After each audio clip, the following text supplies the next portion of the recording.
అందరికీ జై శ్రీ గణేష. ఇప్పుడైతే మనం ఖైరతాబాద్ మహా గణేశుని దగ్గరికి అయితే వచ్చేసినాం. ఫైనల్లీ ఖైరతాబాద్ మహా గణేశుని అయితే పోస్టర్ అయితే రిలీజ్ అయ్యింది. ఎన్నో లక్షల మంది, కొన్ని వేల మంది అయితే ఎదురు చూస్తున్నారు మన ఖైరతాబాద్ గణేశుడు ఎలా ఉంటుంది, ఎలా ఉండబోతున్నాడు అనేసి. సో ఫైనల్ అయితే ఖైరతాబాద్ గణేశుడు పోస్టర్ రిలీజ్ అయింది. సో ఖైరతాబాద్ గణేశుడు ఎట్లా ఉన్నాడు ఏందని ప్రతి ఒక్కరు కూడా అన్న మాటలు అయితే తెలుసుకుందాం. అన్న జై శ్రీ గణేష్ అన్న. అందరికీ జై శ్రీ గణేష.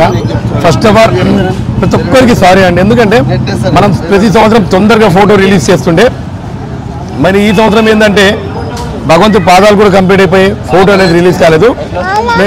మేమేంటంటే ఫోటో రిలీజ్ చేస్తే ఆ తగ్గట్టు రూపాలను రెడీ చేయాలి. మీరు చూసినట్టయితే ఒకటే రోజులో బాలరాముడు అనేది రెడీ అయ్యిండు అనమాట.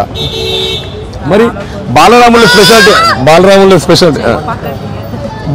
స్పెషాలిటీ ఏంటంటే బాలరాముని ఆర్చిలో దశావతారాలు మీరు చూసినట్టయితే చిన్న దాంట్లో దశావతారాలు, మళ్ళీ ఒక సైడు గరుగ్మంతుడు, ఇంకొక సైడు హనుమంతుడు, మరి దాంట్లో సూర్యచంద్రుడు. అక్కడ అయోధ్యలో ఏ విధంగా ఉంటుందో ఈ విధంగా రెడీ చేస్తున్నాం. అదేవిధంగా ఇంకో సైడ్ చూస్తే శ్రీనివాస కళ్యాణం.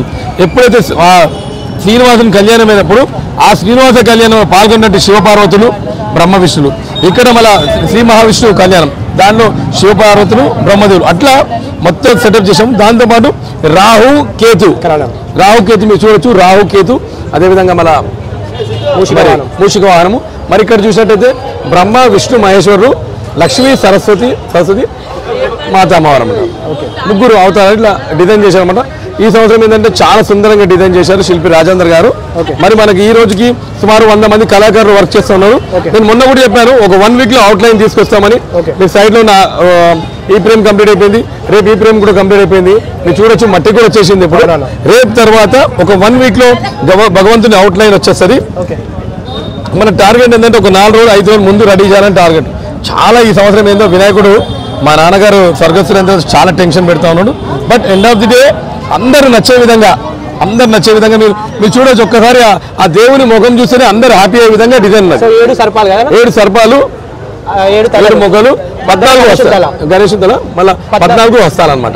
ఇక్కడ 7 ఇక్కడ వస్తాను, పెద్ద గద కూడా వచ్చేస్తుంది అన్నమాట. సో ఇక్కడ బాలరాముడు మేము చూడొచ్చు. 1 దశరా అవతారాలు, 1 2 3 4 5. అదే కిందనేమో గరుగ్మంతుడు, ఇక్కడ హనుమంతుడు. సో ఇదే కలర్ వస్తాడా?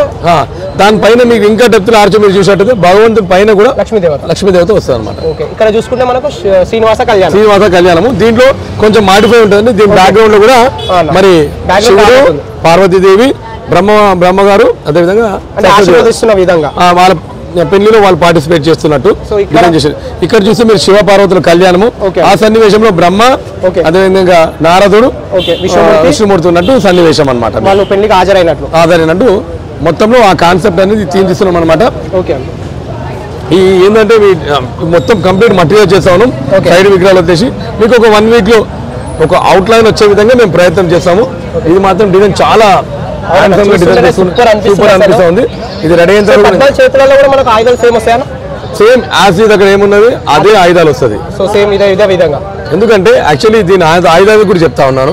ఈ ఆయుధాలు ఏంటంటే బ్రహ్మదేవుని ఆయుధం పుస్తకం ఉంటది, శివుని ఆయుధం త్రిశూలం ఉంటది, అట్లా మహావిష్ణు అవతారం చక్రం కూడా ఉంటది అనమాట. సో అమ్మవార్ల చేతిలో ఉన్న ఆయుధాలు, లక్ష్మీదేవత చేతిలో ఉన్నటువంటి మన కమలం తామరపు, అదేవిధంగా సరస్వతి ఉన్నటువంటి వీణ. అంటే అమ్మవార్లు ఇక్కడ ముగ్గురు ఉన్నారు కాబట్టి అమ్మవారి చేతులలో ఏమేమి ఉంటాయి, అయ్యవార్ల చేతులలో ఏవైతుంటాయో వాళ్ళ అస్త్రాలు కూడా దాంట్లో వస్తాయి అనమాట. సో ఈ ఆలోచనతో చాలా మంచి డిజైన్ చేసి డిజైన్ చేశామన్నమాట. శ్రీ సప్తముఖ మహాశక్తి గణపతి. ఓకే అన్న. సో ఇంకా కొన్ని రోజులలో అయితే చాలా తక్కువ టైం ఉందన్న, పనులు ఎట్లా నడుస్తున్నాయి? చాలా అంటే అన్ననైతే ఇంతకుముందు అయితే చూసినా కదా, లైవ్ పెట్టినా 2 గంటల లైవ్ పెట్టినా. ఆ 2 గంటల లైవ్ లో మీరే హైలైట్. సో అక్కడ పోతుండే, ఇక్కడ వస్తుండే, అక్కడ ఎక్కుతుండే, మొత్తం పనులకు దిగిపోయినా అనమాట. అసలు విరామం లేకుండా వర్క్ చేపిస్తున్నా. సో ఎట్లా అంటే ఆయన ఏదో ఆర్గనైజర్ లాగా కాదు, ఒక పని చేసే వర్కర్ లాగా అయితే పని చేస్తున్నాను. సో అట్లా జరుగుతుంది. ఎట్లా జరుగుతుందని చూడండి. ఎట్లా అంటే ఇది మేము పిచ్చిది అందరికీ అర్థం కాదు. ఏంటంటే మేము యాక్చువల్లీ మీరు వచ్చి ఇంటర్వ్యూ కానీ మేము ఒకటి ముంగడి మాకు పని చేస్తూనే ఉంటుంది, ఎప్పుడు చూసే పని చేస్తూనే ఉంటుంది. పోస్టర్ రిలీజ్ కాలేదని కూడా మేము చాలా బాధపడ్డాం. పోస్టర్ ఏంటంటే ప్రపంచం మొత్తం ఎదురు చూస్తుంది ఖైరతాబాద్ వినాయకుడిని. ఖైరతాబాద్ హైదరాబాద్ ప్రజలు కాదు, ప్రపంచం మొత్తము ఈ సంవత్సరం ఖైరతాబాద్ ఏ విధంగా ఉంటుంది అనేది. నేను ఇంతకుముందు ఒక అతను చెప్పాడు, ఇక్కడనే ఉంటాడు, 2 లక్షల మంది లైవ్ లో చూస్తుంటారు. ఒక 1 అవర్ 2 లక్షల మంది లైవ్ లో చూసాంట. అసలు ఎప్పుడు రిలీజ్ అవుతుంది అని చూసాంట.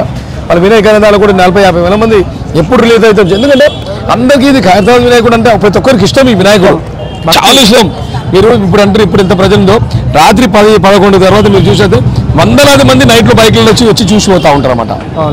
మొత్తానికి ఏంటంటే ఆ భగవంతుడు నాకు ఇంకొంచెం శక్తి అలాగే సరిపోతలేదు.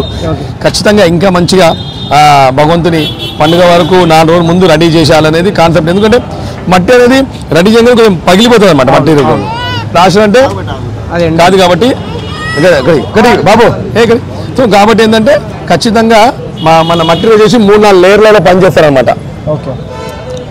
ఇల్లు మా పాప సుదర్శిని మా నాన్న పేరు మీద పెట్టాను. సుదర్శిని మా నాన్నగారు స్వర్గస్థులు అయిన 2 నెలలకు పాప పుట్టిందనమాట. సుదర్శిని వస్తుంటది అని మాట్లాడుతుంది, వేరే నెంబర్ వెళ్ళిపోతా ఉంటారు ఇదన్నమాట. సో థ్యాంక్ యూ అన్న. సో అందరు ఒక్కసారి జై బోలో ఖైరతాబాద్ మహాగణేష్ కి, మహాగణేష్ కి థ్యాంక్ యూ అందరికి. జై శ్రీ గణేష్. జై గణేష్ అండి. ఆ భగవంతుని ఆశీస్సులు మీ అందరిపైన ఉండాలని మనస్ఫూర్తిగా కోరుకుంటున్నాను. మీకు కూడా ఉండాలని కోరుకుంటున్నాను. మా అందరి ఆశీర్వాదాలు అదేవిధంగా గణేష్ ఆశీర్వాదాలు మీకు ఉండాలి. సో మీరు బలంగా ఉండాలని కోరుకుంటున్నాం. జై శ్రీ గణేష్.